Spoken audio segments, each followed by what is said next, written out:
And welcome, fellow geeks and comic fans, to Paulie T's channel, The Gripening. And man, am I pissed off today. Guess what I just found out? DC Comics, those snowflakes, those little social justice warriors, they've gone and made Superman gay. What the hell, man? This is Superman we're talking about.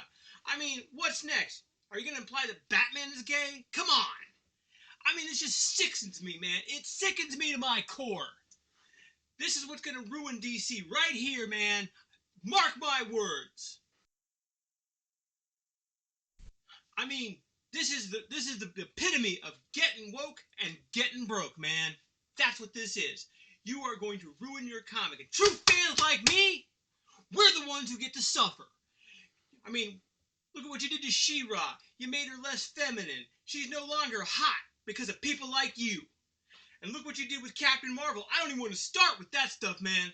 But you guys have ruined so many comic books, you social justice weasels. You have ruined so many things that I don't even know where to begin, man. It just sucks. And DC, you're going down for this one, man. You're going down like Marvel. Because you got woke, and now you get to get broke. Please like and subscribe to my channel, The Gripening, so that I can make money off the YouTube algorithm by complaining about comic books I'll never read and movies and TV shows I won't watch.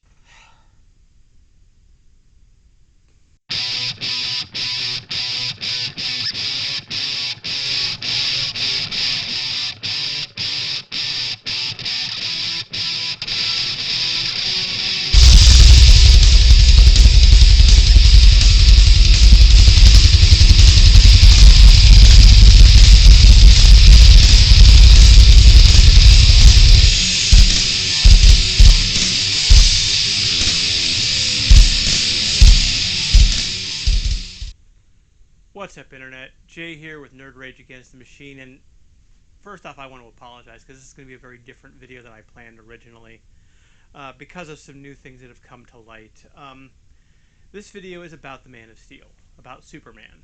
And recently has come to light that Johnathan Kent, the new Superman, has come out as bi, which, honestly, I'm okay with. First off, this isn't the same guy. This is a new Superman for a new era. He is the son of the original, and, you know, we're living in modern times. I'm cool with representation, and I think it's fine. But back to basics first, let me start with this. This is probably one of the most important comic books in my collection to me. Now, you may be wondering, what's the value on this? What's the big deal? Is it,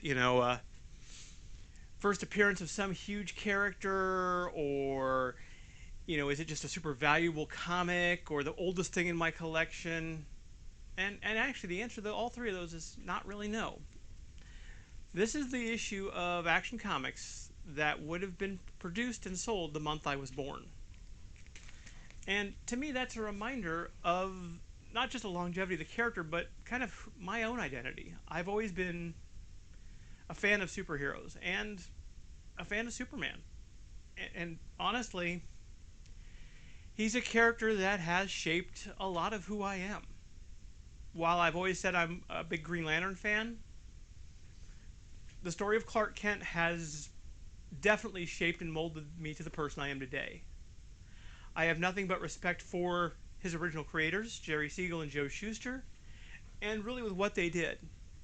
I think it's easy to look at Superman and kind of, complain about. I've heard a lot of fans who complain about, oh, he's overpowered. Oh, the stories are boring. Oh, the character he's obnoxiously powerful and it's just lame. And I honestly think part of that is really a throwback to the old Super Friends cartoons. The way that he was portrayed there was very obnoxiously overpowered. And again, he was used the Deus Ex Machina a lot. So was Batman, though, too. I mean, come on, the Bat Utility Belt had everything. So it's not just him, but Batman got a chance at redemption in 1989 with the movie and with Batmania before then and the comic. And Batman has always been more gritty, more grounded. But that's also where, this is why Superman kicked off the revolution he did. I mean, keep in mind that before Superman, the whole genre of superheroes simply didn't exist. You know, he started as a science fiction story, Reign of the Supermen, and morphed into this character who wears basically a circus acrobat's kind of outfit, who would leap tall buildings, you know, faster than a speeding bullet and all that. But really, it is his heart. It's what's inside that makes this character great. Another example, and I'm going to complain about this really quick, was in the movie Kill Bill. Um, the titular Bill points out that he's a comic book fan at like the last minute, and compares the bride, Uma Thurman's character, to Superman in the idea that she's hiding under a mask, that she's not, that she's not really this perfect little suburban wife, but she's a killer, a stone cold, death dealing machine, and that like Superman, that this idea that Clark Kent is a parody of what he is, weak where Superman is strong. And honestly, I think that I can say without a doubt, I completely 150% disagree with Tarantino's assessment of the character. First off, unlike Batman, who definitely is the mask, Bruce Wayne is the mask.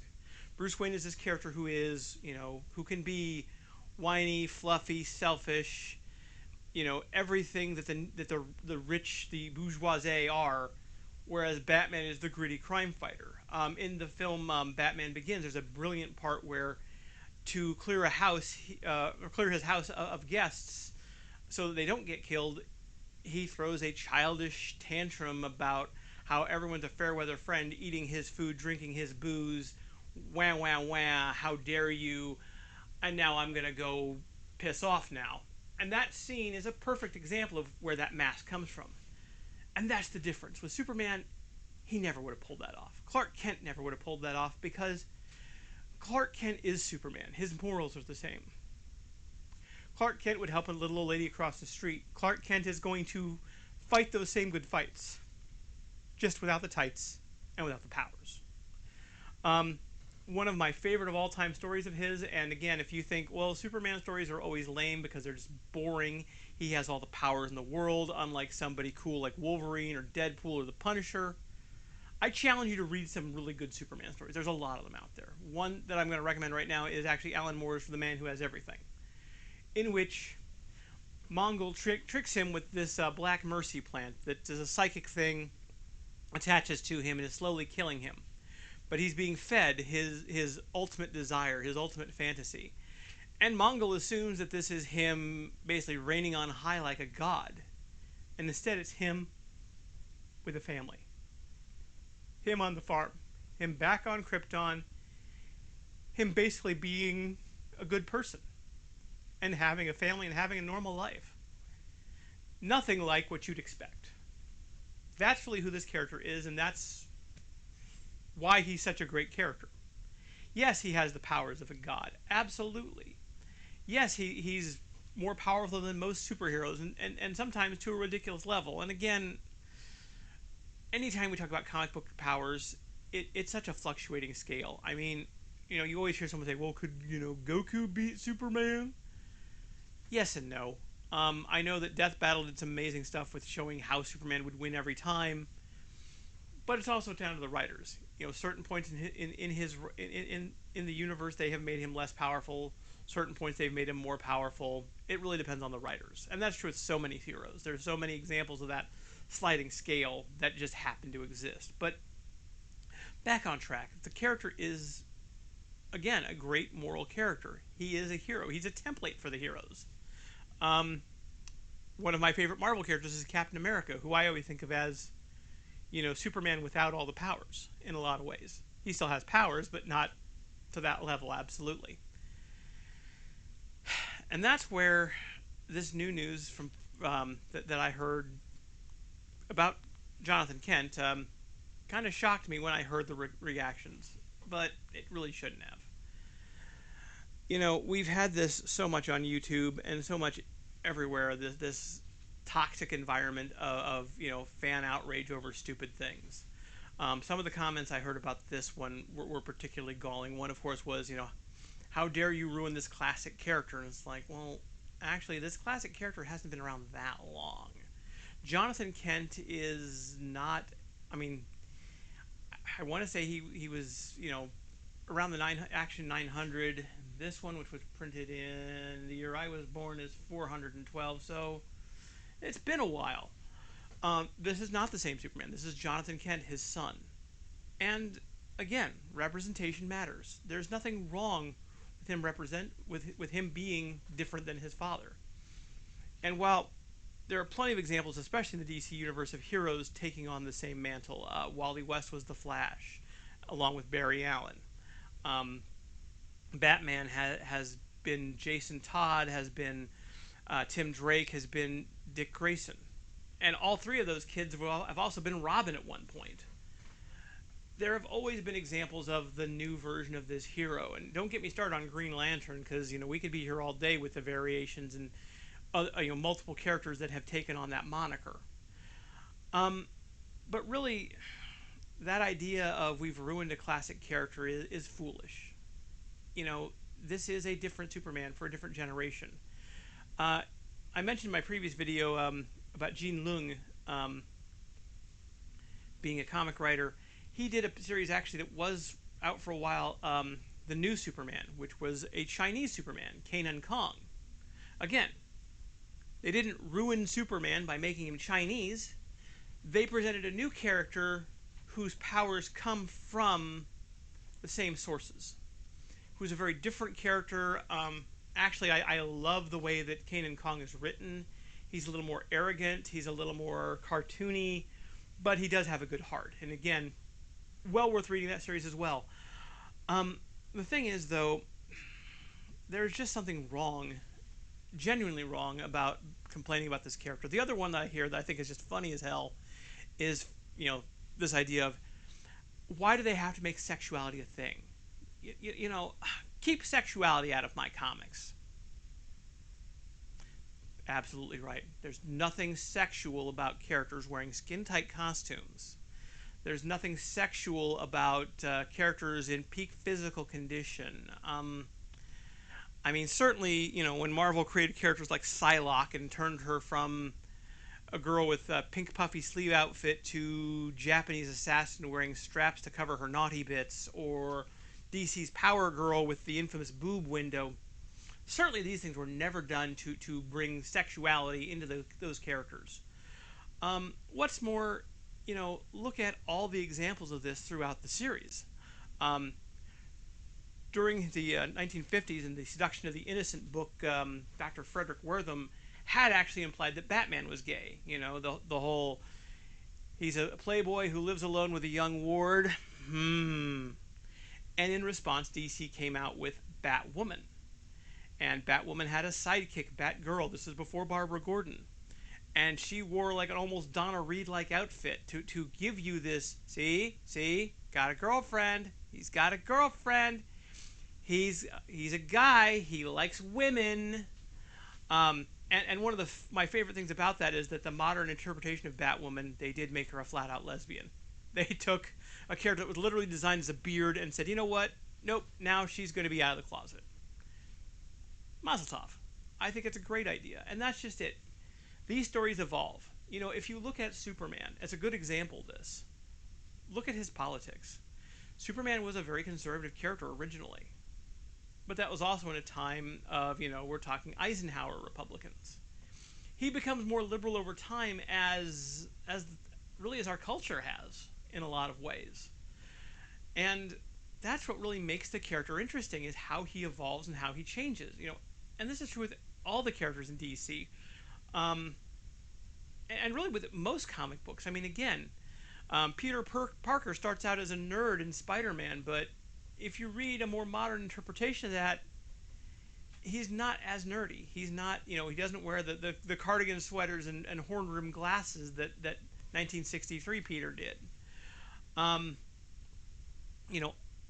Wolverine was supposed to be a teenage Wolverine that was evolved by the High Evolutionary and wore gloves with claws. Totally changed now, of course, for multiple reasons. Change is part of these stories, and it's going to keep happening. Now, I've got one other thing to show off here when talking about Superman. This is a reproduction of Amigo Superman from the 1970s. And this was one of those toys that I just remember having and loving to death. I got him for my 6th birthday. Um, Not this one, of course, my original one, which has long since perished in the fires of history. But this is kind of a memory of mine as well. And here you can see some pictures of me at my 6 years birthday party at Happy Joe's in Burlington, celebrating and celebrating with my Kryptonian friend. This memory meant a lot to me as a kid. Um, like I said, at that point, he was my favorite hero. I've evolved. I've read other great stories, and there are a lot of good stories and different characters. But this always stuck with me. So on my 46th birthday, I took a picture of myself and my daughter. And that's why I bought this reproduction. Actually, was she had become really obsessed with superhero girls, and specifically Supergirl. Also, the new Supergirl show had come out, so my daughter had kind of become a chip off the old block, if you will. And that meant something to me. That was a legacy to me. And so I took this shot here, which I'm showing on screen, of me and my daughter with our superheroes. And, for some kid, Johnathan Kent's going to be his Superman. And that to me is wonderful. If that representation helps, so be it. And if there's one character in the entire DC universe who I don't think could be prouder of his son for coming out, it's this dude right here. End of story. The Man of Steel is a good hero.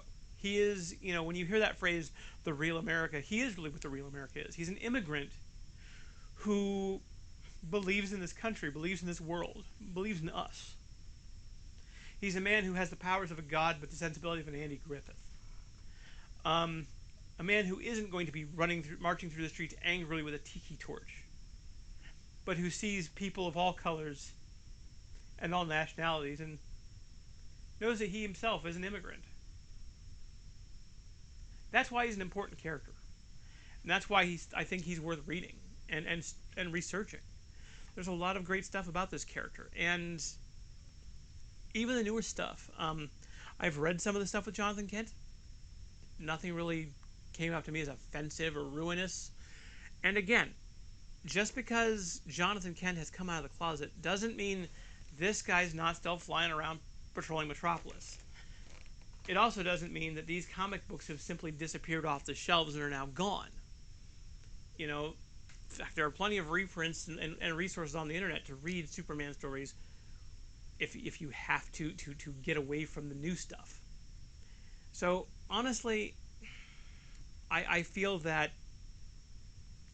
this tantrum that conservatives are throwing yet again about a new character, and he is a new character relatively speaking, being more diverse than his originator, is a load of crap.